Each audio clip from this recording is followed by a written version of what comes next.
నమో నారాయణాయ. వెంకటాద్రి సంస్థానం బ్రహ్మాండే నాస్తి కించన. వెంకటేశ సమోదేవో న భూతో న భవిష్యతి. జై శ్రీమన్నారాయణ. జై జై శ్రీమన్నారాయణ. డాక్టర్ బిఆర్ అంబేద్కర్ కోనసీమ జిల్లా మామిడిగుడ్డ మండలం అప్పరపల్లి గ్రామంలో వేయించేసినటువంటి శ్రీదేవి భూదేవి సమేత శ్రీ బాలబాలాజీ స్వామివారి క్షేత్రం అండి.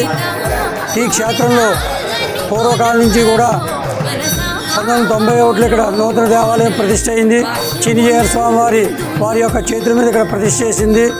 అప్పటి నుంచి కూడా స్వామివారి యొక్క నిత్య కైంకర్యాలు, ధూపదీప నైవేద్యాలు, అర్చనాది కార్యక్రమాలన్నీ కూడా ఈ పాంచరాత్రి ఆగమ శాస్త్రానుసారంగా జరుగుతూ ఉంటాయండి. ఉత్సవాలన్నీ కూడా ప్రతినిత్యం కూడా చాలా వైభవేతంగా జరుగుతూ ఉంటాయి. కానీ పూర్వకాలం నుంచి ఇక్కడ ఒక చిన్న లోటు ఒకటి ఉండేది. స్వామివారికి ఒక శయన మందిరం అనేటటువంటి ఒక లోటు ఉంది. ఆ లోటుని పూర్వకాలంలోనే దాతలైనటువంటి మద్దుల పుల్లేశ్వర గుప్తా సావిత్రి దంపతులు వారి యొక్క కళ సహకారంతో ఈనాటికి అది నెరవేరడం జరిగింది. గత 10-30 ఏళ్ళ నుంచి కూడా కడదామనేటప్పటికి ఏదో ఆటంకాలు రావటం, ఆటంకాలను స్వామివారి అధిగమించి పెట్టేట్టు చేసి ఈ రోజుకి ఈ కళ సాకారం చేయడం జరిగింది. ఇక్కడ నిత్యం కూడా రేపటి నుంచి కూడా ఈ రోజు నుంచే కూడా ఇక్కడే కూడా స్వామివారికి అమ్మవారికి కూడా ఈ శయన మందిరంలోనే కూడా రాత్రి పౌర్ణమి సేవా కార్యక్రమాలన్నీ కూడా జరుగుతాయి. ఈ కార్యక్రమాలన్నింటినీ కూడా ఆలయ సహాయ కమిషనర్ గ్రంథి మాధవి గారు, సిబ్బంది, ప్రజలు, అలాగే భక్తులు, ప్రజలు అందరూ కూడా ఎమ్మెల్యే గారి సూచనల మేరకు అలాగే మిగిలినటువంటి భక్తులందరూ సహకారాలతో కూడా ఈ కార్యక్రమాలన్నీ కూడా చాలా దిగ్విజయంగా జరిగినాయి. అంచేత స్వామివారికి ఎప్పుడూ కూడా వారి కుటుంబం మీద ఎప్పుడు కూడా ఆశీస్సులు ఉండాలని చెప్పని ఆలయ అర్చకుల తరఫున, ఈఓ గారి తరఫున, సిబ్బంది తరఫున కూడా మేము కోరుతున్నామండి. నా పేరు గొడవర్తి శ్రీనివాసు, అప్పరపల్లి దేవస్థానం ప్రధాన అర్చక స్వామి.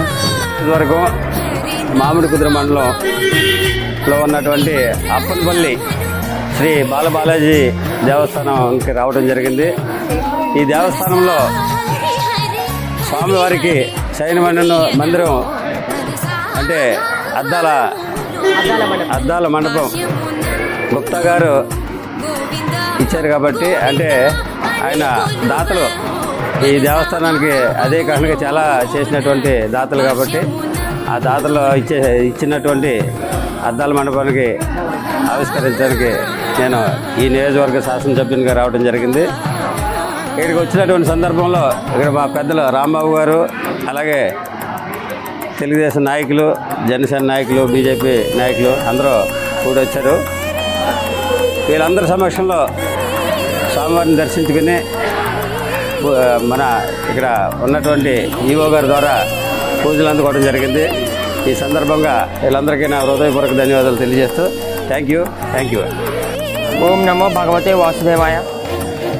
నేను మద్దుల పుల్లేశ్వర గుప్త గారి మనవణ్ణి. ఈ శయన మందిరం ఆయన ఎన్నాళ్ళ నుంచో కట్టాలని ఆశగా చూశారు. గత 20 ఏళ్ళ నుంచి అనుకోవడం ఆగిపోవడం జరిగింది. ఇన్నాళ్ళకి ఆయన కళ నెరవేరింది. ఈవో గారి గ్రంథి మాధవి గారి సహకారంతో చోటుని కేటాయించడం జరిగింది. గత 3 నెలల నుంచి నిర్మాణం జరుగుతుంది. ఇవాళ శయన మందిరాన్ని ప్రారంభించడం జరిగింది. ఎమ్మెల్యే గిరి సత్యనారాయణ గారికి వచ్చి ప్రారంభించడం జరిగింది. పశ్చిమర్తి నానాజీ బీదొడ్డవరం. ఈరోజు అప్పనపల్లి బాలబాలాజీ స్వామి ఆలయంలో అనేక రకాల సేవలు జరుగుతున్నాయి. కానీ ఈ స్వామికి పావులింపు సేవ జరిగే కార్యక్రమం జరగట్లేదు. కారణం ఏంటంటే శయన మందిరం ప్రత్యేకంగా శయన మందిరం లేదు. ఈ శయన మందిరాన్ని శ్రీ మా గౌరవనీయులైన మా బాబాయ్ గారు మద్దుల పుల్లేశ్వర గుప్త గారు గత 20 సంవత్సరాల నుంచి నిర్మించాలని అనుకున్న అనేక అవాంతరాల వల్ల ఇప్పటిదాకా జరగలేదు. కానీ ప్రస్తుతం ఉన్న ఈవో గారి వల్ల, బాబాయ్ గారి యొక్క పట్టుదల వల్ల ఈనాటికి ఆ భగవంతుని శయన మందిరం నిర్మించే భాగ్యం శ్రీ మద్దుల పుల్లేశ్వర గుప్త గారికి కలగడం, ఈరోజు ఈ కార్యక్రమాన్ని గిడ్డి సత్యనారాయణ గారికి ప్రారంభించడం, ఇక్కడ మన యొక్క అర్చక స్వాములు, భక్తులు, గ్రామస్తులు అందరి సమక్షంలో మన యొక్క అర్చక స్వాములు అత్యంత వైభవంగా, అంగరంగ వైభవంగా ఈరోజు శయన మందిరాన్ని ప్రారంభించారు. కార్యక్రమం అంతా కూడా చాలా ఉల్లాసంగా, అద్భుతంగా, చాలా భక్తిరసంగా కార్యక్రమాన్ని పూర్తి చేశారు. ఈ యొక్క కార్యక్రమాన్ని ఇంత అందంగా చేసిన అర్చక స్వాములకి సహకరించిన ఈవో గారికి, సిబ్బందికి మరియు ఈ కార్యక్రమాన్ని ఇంత విశిష్టంగా ఏర్పాటు చేసిన మద్దుల పుల్లేశ్వరరావు గుప్తా గారికి అందరికీ కూడా మా యొక్క భక్తుల తరపున ధన్యవాదాలు తెలియజేసుకుంటూ విరమిస్తాను.